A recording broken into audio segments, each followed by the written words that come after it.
Aloha, alafia, and hello to everybody. This is Miloni with your full moon in Aquarius at 1 degree reading on this beautiful second day of Leo season.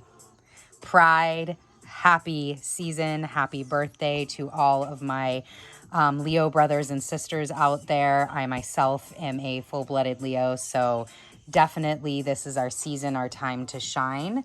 And I wanted to come on and do this amazing reading for the collective. And as soon as the cards started getting pulled out, messages just started coming through. So there's definitely some high energies going on right now, not just in the collective, but personally.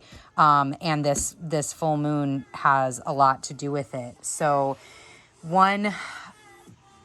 first thing, in the last, I want to say 2 years, I don't think I've ever seen a moon so push and pull, so dynamic, if you will, towards the energy. And it's in this push and pull where it's almost like I keep getting the image of like a slingshot, where, you know, those big rides that they used to have, and maybe they still do, but you would sit down and it would pull you and crank you all the way back. You'd be in this little ball and you'd be all strapped in, and then all of a sudden it like snaps and you go like flying up in the air as a slingshot.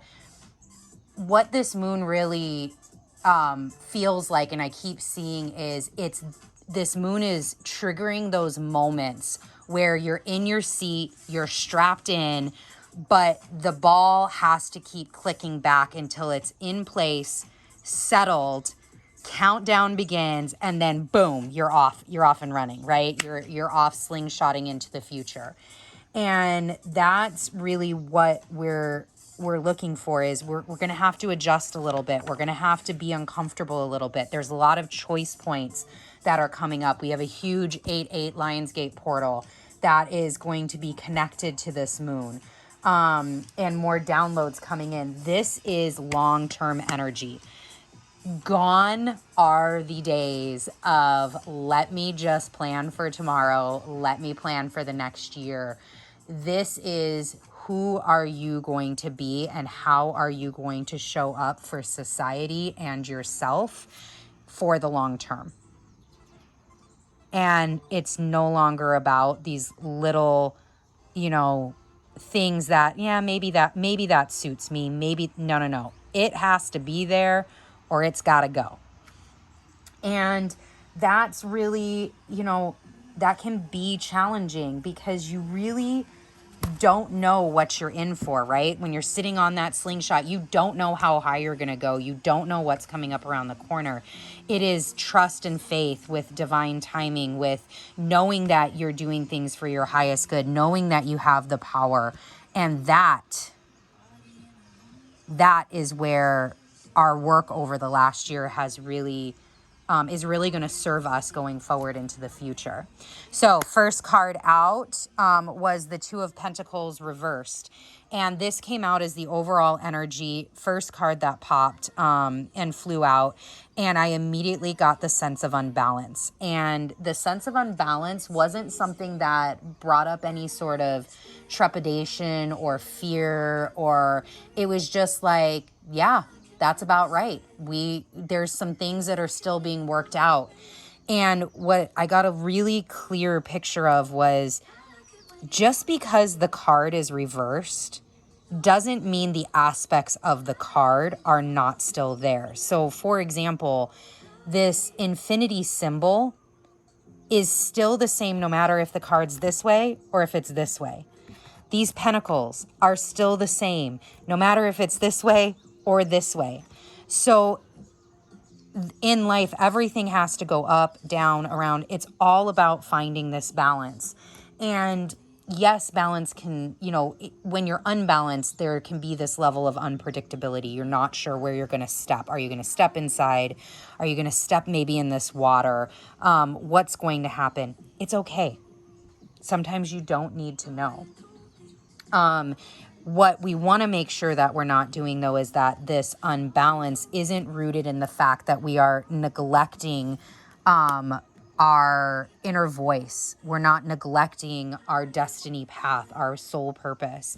We're not neglecting, Leo, our strength, our inner child work. We're not neglecting the fun, the love, the standing in our power. We're not neglecting thinking about the community, knowing what we need to do and when we need to do it, and flowing with that energy. All right, getting into the reading. First question was really centered around how the gifts that we present out into the world are impacting the community, the collective, if you will. And the card that popped up was Seven of Pentacles, which I think is really, really beautiful because in this deck, the Seven of Pentacles is signified on an actual bush. And all of the decks that I'll be using today, I'll put a link for Amazon. You can click right on the link in the comments or in the description box, excuse me, and that will take you right to Amazon so you can purchase it if you like any of these. But it's on this bush. And here we have essentially flourishment, right? You've got this profit, you've reaped and sown, and now you're in this state of abundance.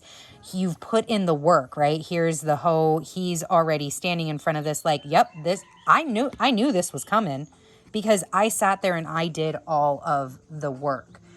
So your gifts are having a profitable, rewarding impact on the community. What you're doing, if you find that balance, if you stay in your power, the community is impacted in a positive way. It is through you and your work that others are able to flourish. They're able to see the path and be able to do their own work in order to then flourish as well. So it's not just about like staying in this space of, yep, I've got my own gold, I've got my own bush, got my own thing going on, and I'm not going to share.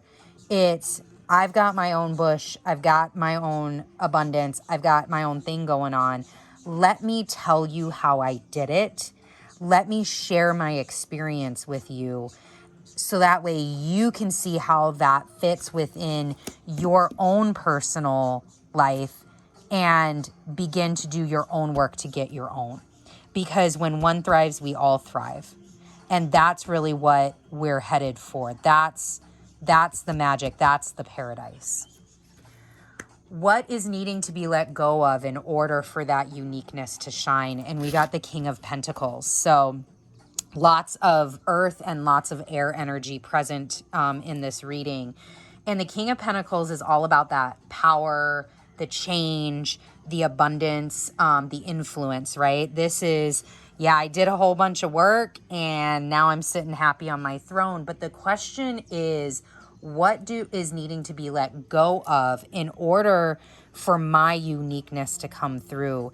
And one of the things that I got from this card in particular with this question is thinking that that's enough, right? Here's this king sitting on his throne like, no, I'm good. I ain't got no more work to do. I got mine. I did all my work. I did all this work over time so I could be here. Look at his flowing beard. He's obviously been growing that for a while. Got this beautiful locks, unless he's taken some hair, skin, and nail supplements. He's been growing that for a while. It takes time to get to this place. And we have to let go of, now 2 messages coming through. We have to let go of what that time means. Just because you're X age does not mean that you can't get to this space.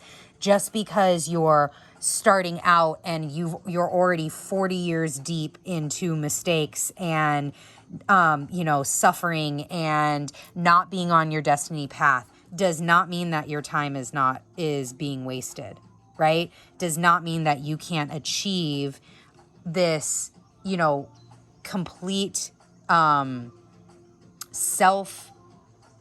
what is the word that I'm grasping for? This complete transformation within self. You absolutely can. And the other message that's coming through, and again, take the messages that resonate for you. The other message that's coming through is potentially maybe some of us have to let go to come back into this balance, to reverse this Two of Pentacles, that my work's done. I've done my work. I can sit here and do nothing else for the next couple of years and I'm great. No. And this, for me personally, has come up 2 years in a row, that ideal of, I settled a few years ago and I said to myself, I know it. I know the rest of my life I'm going to be doing the work.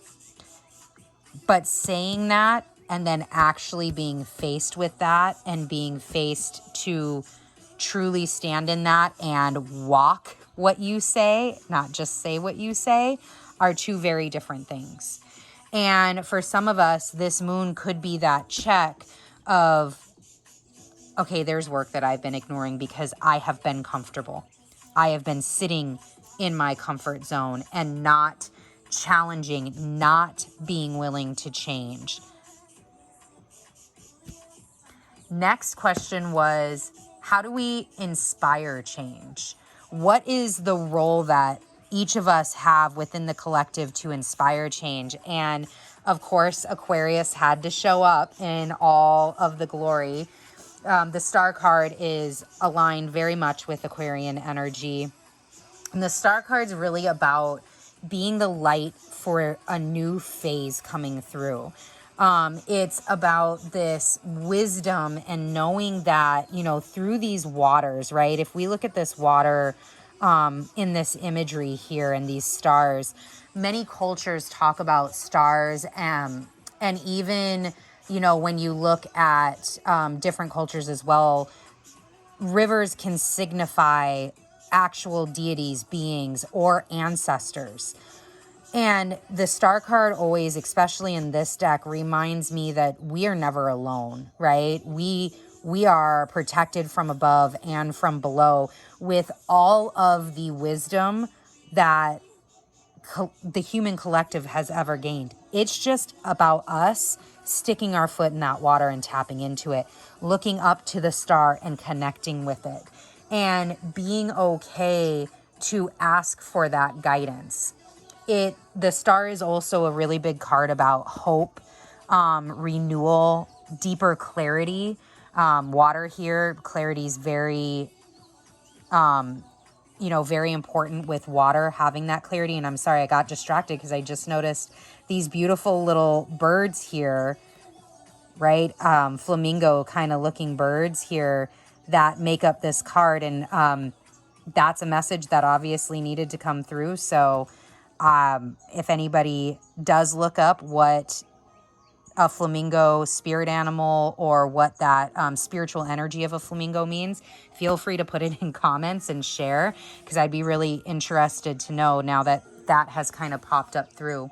So how do we inspire that change? It's this solo clarity work, right? It's connecting with our ancestors, with the wisdom of the deities, whatever you so believe. And it's being on that inside and doing this inside work to come back into balance, that we are able to inspire change. Through you, all things change. Not through everyone. Through you, all things change.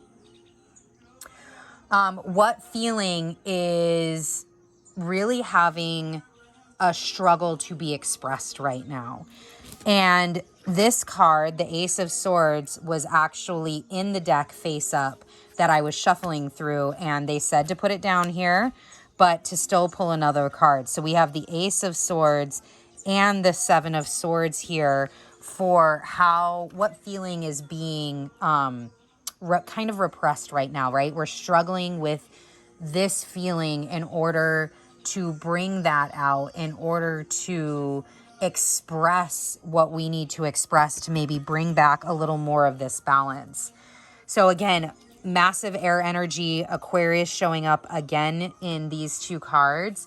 And the Ace of Swords is all about clarity It's about focus. It's inspiration. And then the Seven of Swords is, again, here is this push and pull, right? This tug of war that this moon is really showing. This is all about betrayal. And betrayal actually is a word that came through pretty strong in this reading towards the end. And it's this escapism, this maybe deception, deceiving yourself, deceiving others,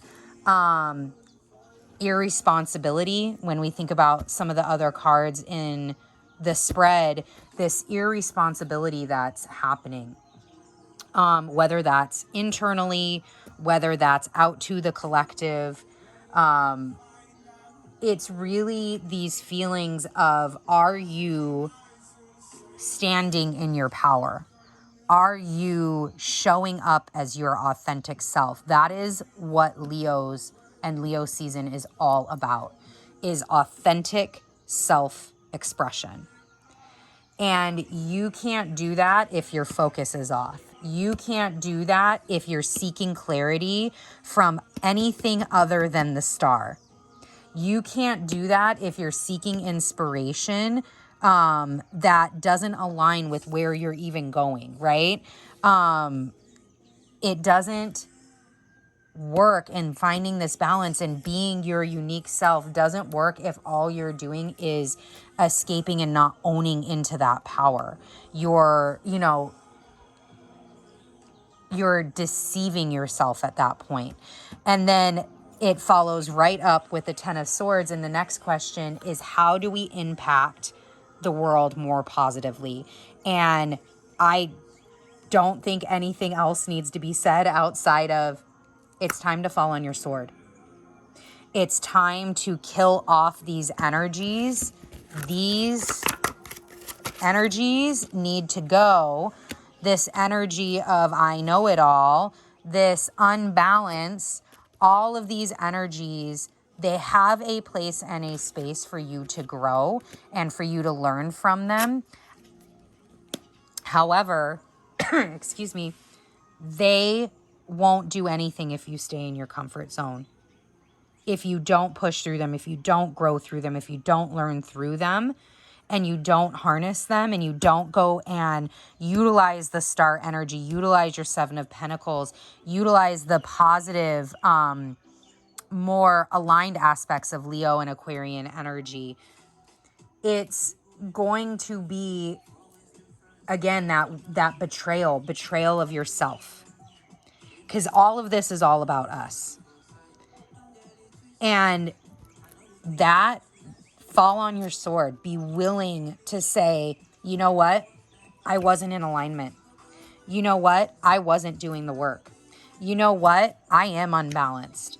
And I need to figure it out. I need to go through this. I need to connect with my ancestors. I need to connect with, through prayer, through divination, through whatever it is.